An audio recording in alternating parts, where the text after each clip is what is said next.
নমস্কার দর্শক বন্ধু, আমার চ্যানেলে আপনাকে স্বাগত। আজকে আমি চলে এসেছি সেলাই মেশিনের সূচে কিভাবে সুতো পরাতে হয়। এই ভিডিওটা শুধুমাত্র তাদের জন্য যারা নতুন সেলাইয়ের কাজ শিখছেন।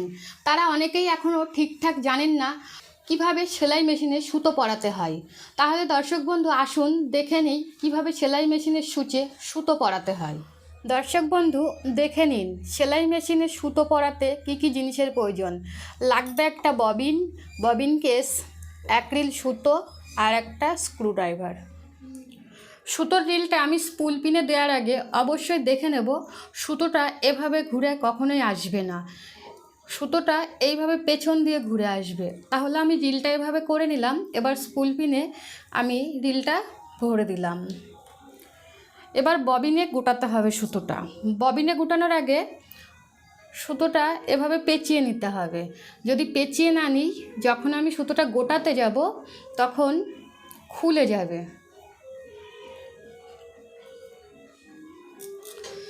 তারপরে আমি একটা স্ক্রুড্রাইভার দিয়ে এইভাবে এমন করে নিয়ে কী করব, সুতোটা যখন আমি এই হুইলটা চালনা করেই করব, এই হাত দিয়ে সুতোটা আমি এইভাবে ধরবো, না হলে সুতোটা টাইট হবে না। তাহলে আমি আবার গোটাই চাকাটা রানিং করে নিলাম, দিয়ে আমি এভাবে ববিনটা দিয়ে এই হাতটা দিয়ে ধরে গোটাচ্ছি। দেখুন কি সুন্দর গোটানো হচ্ছে। আমার সুতোটা ববিনে গোটানো হয়ে গেল। ববিনটাতে সুতো ভর্তি করার পরে ববিনটা ববিন কেসে দিতে হবে। ববিন কেসে দেওয়ার আগে অবশ্যই দেখতে হবে সুতোটা ববিনের এভাবে সোজা দিক থেকে আসছে কিনা। উপর দিক থেকে সুতোটাকে আসতে হবে। সুতোটা যদি নিচের দিক থেকে আসে তাহলে হবে না, সবসময় সুতোটা এইভাবে আসতে হবে। তাহলে আমি ববিনটাকে এভাবে নিলাম, এভাবে নিয়ে ববিন কেসের মধ্যে এভাবে দিয়ে দিলাম। দেওয়ার পরে দেখুন এখানে একটা চেরা দিক আছে, চেরা দিকটাতে সুতোটা এভাবে দিয়ে এভাবে করে নিলাম। তাহলে আমার ববিনে সুতোটা দেওয়া হয়ে গেল। প্রথমে সাইড প্লেটটাকে এভাবে সরিয়ে নেব। সরিয়ে নেওয়ার পরে ববিনটা এভাবে ধরবো। এভাবে 4 থেকে 6 আঙুল সুতো এদিকে দেবো। সুতোটা কখনো এদিকে দেবো না, তাহলে শাটেলে পেঁচিয়ে যাবে। দিয়ে স্প্রিংটাকে এইভাবে ধরে এবার ববিনটাকে আমি এভাবে নিয়ে এখানে একটা বার আছে ওর মধ্যে ঢুকিয়ে এইভাবে সেট করব। সেট করার পর এই লুপটা ছেড়ে দেবো। যেই শব্দ হবে তাহলে আমার ববিন কেসটা সেটিং হয়ে গেছে। আপনার বোঝার সুবিধার্থে আমি মেশিনটাকে উল্টে নিয়েছি। এবার শাটেলের মধ্যে ববিন কেসটাকে সেট করে দেখিয়ে দিচ্ছি। এভাবে শাটেলের বারটাতে ববিন কেসটা এভাবে সেট করতে হবে। সেট করার পরে এভাবে লুপটা ছেড়ে দিলাম, হয়ে গেল। স্পুল পিনে আমি সুতো পরানো একবার দেখিয়ে দিয়েছি, তাও আপনার বোঝার সুবিধার্থে আর একবার দেখিয়ে দিচ্ছি। সুতোটা সব সময় এদিক থেকে আসবে। তাহলে এভাবে আমি রিলটা পরিয়ে নিলাম। সুতোটাকে এভাবে ধরে একটুখানি মুড়িয়ে নিলে সুতোটা শক্ত হয়ে যাবে। তারপরে এখানে থ্রেড গাইডের 3টে ছিদ্র আছে, যে কোনো একটা ছিদ্রের মধ্যে দিয়ে এভাবে সুতোটা নিয়ে নিলাম। নেয়ার পরে থ্রেড টেনশন ডিস্কের মধ্যে সুতোটা নিতে হবে। এখানে দুটো ডিস্ক আছে বলেই এর নাম ডিস্ক। এভাবে সুতোটা আমি নেব, নিয়ে এভাবে ঘুরিয়ে নেব। ঘুরিয়ে থ্রেড গাইড স্টিকের ভেতর দিয়ে নেব, যাতে সুতোটা এদিকে চলে না আসে।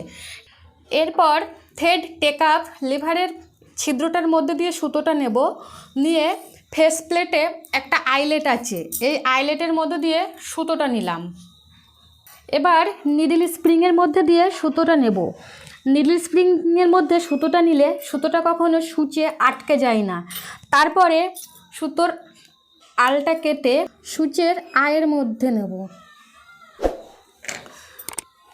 নেয়ার পরে আমি সুতোটাকে এভাবে ধরে রেখে এভাবে হুইলটা ঘুরিয়ে ববিন কেসের সুতোটা এভাবে তুলে নেব।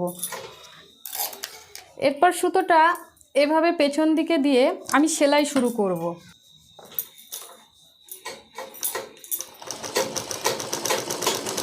আমি সেলাই শুরু করেছি এবং একটুখানি সেলাই তুলেও দেখিয়ে দিলাম। তাহলে দর্শক বন্ধু, সেলাই মেশিনের সূচে কিভাবে সুতো পরাতে হবে আমি স্টেপ বাই স্টেপ দেখিয়ে দিয়েছি, এবং কোনখান থেকে সুতো কোথায় যাবে আমি সেটাও দেখিয়ে দিয়েছি। দর্শক বন্ধু, আপনি যদি আমার চ্যানেলে নতুন হয়ে থাকেন তাহলে সেলাই মেশিন কিভাবে চালাতে হয়, আপনার সেলাই মেশিন ঠিকঠাক চলছে কি না, সেলাই মেশিনের সুচ কিভাবে লাগাতে হয়, এই ধরনের ভিডিওর লিংক আমার এই ভিডিওর ডেসক্রিপশান বক্সে পেয়ে যাবেন। আপনি যদি আমার চ্যানেলটা এখনও সাবস্ক্রাইব না করে থাকেন তাহলে সাবস্ক্রাইব করুন। ভিডিওটা যদি ভালো লাগে লাইক করুন। এই ধরনের ভিডিও পাওয়ার জন্য আমার চ্যানেলের সঙ্গে থাকুন।